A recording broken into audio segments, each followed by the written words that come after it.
Assalamualaikum warahmatullahi wabarakatuh. Alhamdulillah wa syukurillah, salatan wa salamun nabiyina Muhammad sallallahu alaihi wasallam. Allahumma salli ala Muhammad wa ala ali Muhammad. Qala Allah Ta'ala fil Qur'anil Karim, a'udzu billahi minasy syaithanir rajim.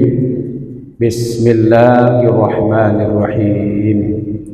Iza jaa nasrullahi wal fath wa ra'aitan nasa yadkhuluna fi dinillahi afwaja fasabbih bihamdi rabbika wastaghfir innahu kana tawwaba. Sadaqallahul azim. Al-Quran surat An-Nasr, surat yang ke-110 ayat 1 sampai 3. Terjemahannya, berlindung kita kepada Allah dari godaan setan yang terkutuk atas nama Allah yang Maha Pemurah lagi Maha Penyayang. Ketika telah datang pertolongan Allah dan kemenangan, maka engkau melihat orang berbondong-bondong masuk agama Allah. Maka dari itu bertasbihlah dan bertahmidlah dan beristighfarlah, sesungguhnya Allah Maha menerima taubat. Maha benar Allah yang Maha Agung. Surat An-Nasr, surat yang ke-110 ayat 1 sampai 3. Bapak-bapak, ibu-ibu jemaah zuhur Masjid Agung Nurul Iman yang dimuliakan, surat An-Nasr ini kalau kita terjemahkan ke dalam bahasa kita, ini surat pertolongan. Di dalam ayat ini ada dua sebenarnya, satu pertolongan, yang satu lagi kemenangan. Tetapi Allah memberi nama surat ini dengan surat pertolongan, itu satu. Yang kedua, posisi surat An-Nasr ini itu didahului dengan surat Al-Kafirun. Ya, surat Al-Kafirun, Qul ya ayyuhal kafirun. Ujungnya kita paham ada lakum dinukum waliyadin. Sebelum datang An-Nasr ini, pertolongan Allah ini, Allah letakkan dulu surat yang bertegas-tegas dengan orang kafir.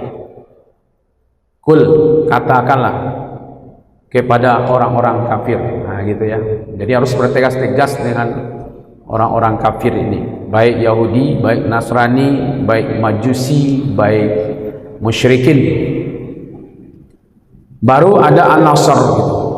Ya, baru ada An-Nasr. Jadi seolah-olah Allah ingin mengatakan, kalau ingin kalian dapat pertolongan denganku, kamu harus bertegas-tegas dengan orang-orang yang kafir ini. Jangan berkongkol-kongkol dengan mereka. Selama berkongkol-kongkol dengan mereka, pertolongan belum akan datang. Itu yang ayat setelahnya, itu menarik. Ayat setelah atau surat setelah An-Nasr itu adalah Al-Lahab. Ya, surat Al-Lahab, ayat surat yang ke-111. Al-Lahab itu dimulai dengan kehancuran.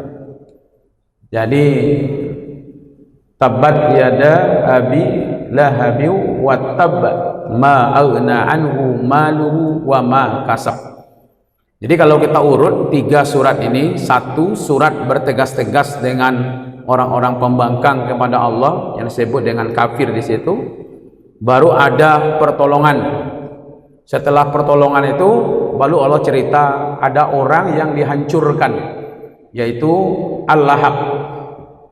Ya, itu poin satu, Bapak. Yang kedua, ayat ini atau surat ini disebut dengan surat An-Nasr, yaitu surat pertolongan, bukan Al-Fath, bukan kemenangan. Jadi sebenarnya yang kita butuhkan terutama itu adalah pertolongan Allah. Bukan yang dikejar itu bukan menang, Pak, tapi ada pertolongan Allah di situ. Makanya Allah sebut nama suratnya surat An-Nasr, yaitu surat pertolongan. Yang ketiga, ini surat turunnya di Madinah. Jadi surat An-Nasr ini walaupun berada di juz 30, tapi turunnya di Madinah ini. Beberapa bulan menjelang terjadi peristiwa Fathul Makkah. Peristiwa Fathul Makkah itu tahun ke-8 Hijriah. Jadi berapa bulan sebelum peristiwa itu Allah turunkan surat An-Nasr ini, yang dimulai dengan kalimat Iza jaa nasrullahi wal fath. Oh, kalau begitu ini belum turun, belum datang pertolongan dan kemenangan itu belum datang, Pak. Ya. Makanya Allah menggunakan redaksi ayat itu dengan iza jaa. Harusnya jaa itu kan fi'il madhi ya. Dalam kaidah bahasa Arab, fi'il madhi itu menceritakan telah terjadi.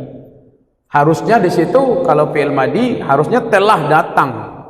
Tapi karena didahului oleh iza, maka dia berubah makna fi'il madhi kepada fi'il mudhari, sedang dan akan. Maka itu fi'il mudhari itu dalam bahasa Arab dia sedang dan akan terjadi. Maka itu ketika surat An-Nasr ini turun, kemenangan dan pertolongan Allah itu belum datang, Pak. Tapi berapa bulan setelah itu baru datang pertolongan dan kemenangan itu. Itu maka disebut di situ iza jaa nasrullahi wal fath. Ya. Kalau ingin mempercepat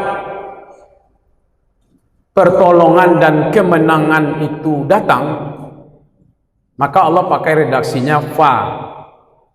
Ya, fa itu fa sababiyah.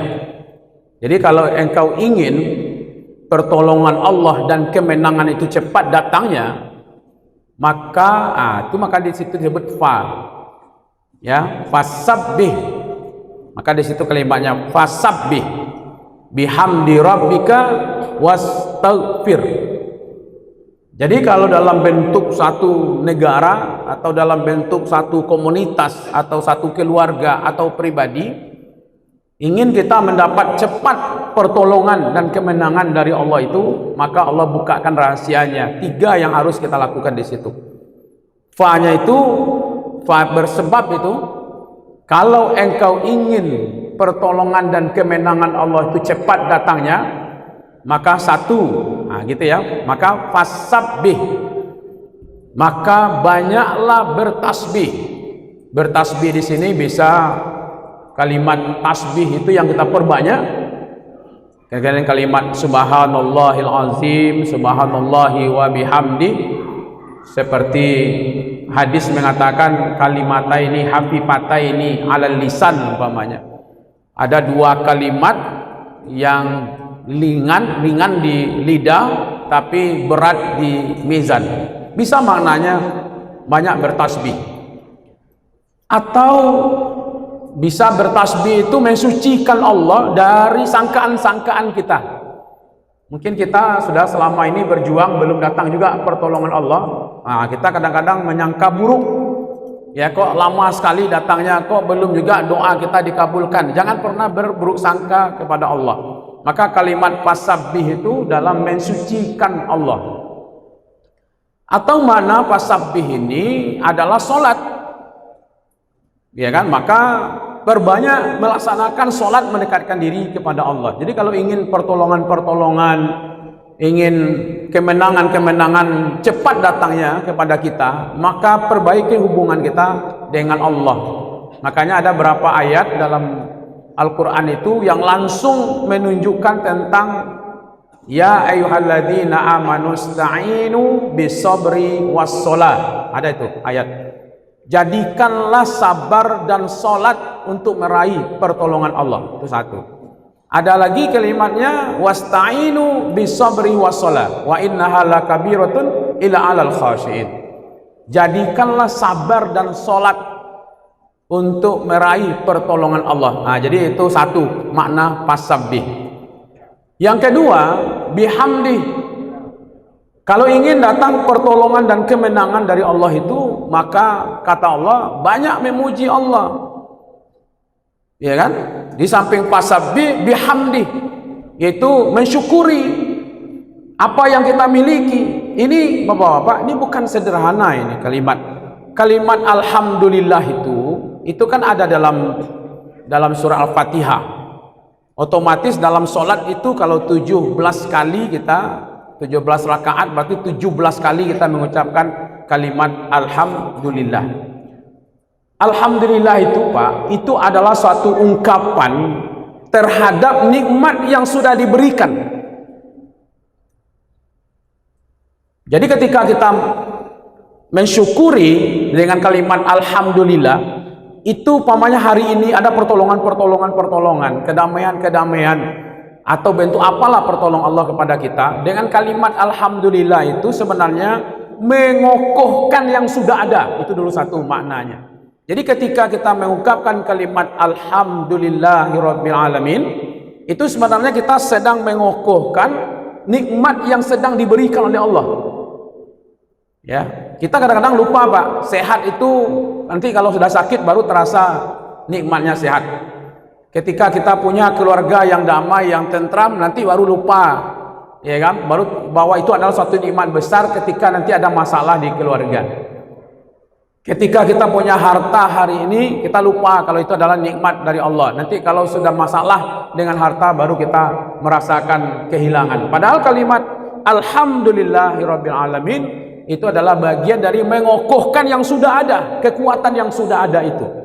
Yang kedua, kalimat alhamdulillahirabbil alamin itu adalah menambah. Nah, disitulah bentuk sudah ada pertolongan Allah kepada kita. Lalu kita ingin ditambah pertolongan itu, maka kalimatnya adalah dengan kalimat alhamdulillahirabbil alamin. Jadi sebenarnya kita ini kadang-kadang kan kalau lagi makan umpamanya, kemudian udah kenyang kita, lalu baca alhamdulillah. Alhamdulillah itu kan biasanya untuk yang sudah dimakan Pak. Tapi kita lupa bahwa yang kita makan itu adalah nikmat dari Allah. Kita bisa makan itu ada selera pun nikmat dari Allah. Maka kalimat alhamdulillah itu total sebenarnya. Sehingga nanti makan itu bisa menjadi pertolongan Allah Pak.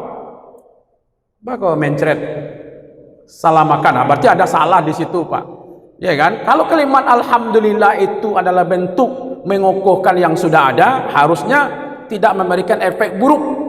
Ya kan? Karena makan itu adalah bagian dari nikmat. Nah, yang ketiga dengan kata fa tadi itu fastaghfir, yaitu minta ampun kepada Allah. Ini supaya cepat datang pertolongan Allah. Karena yang kita butuhkan sekarang ini umat Islam adalah nasrum minallah. Disitulah dibukakan oleh Allah Subhanahu wa taala.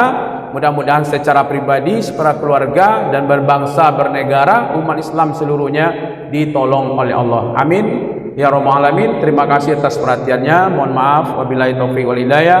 Wassalamualaikum warahmatullahi wabarakatuh.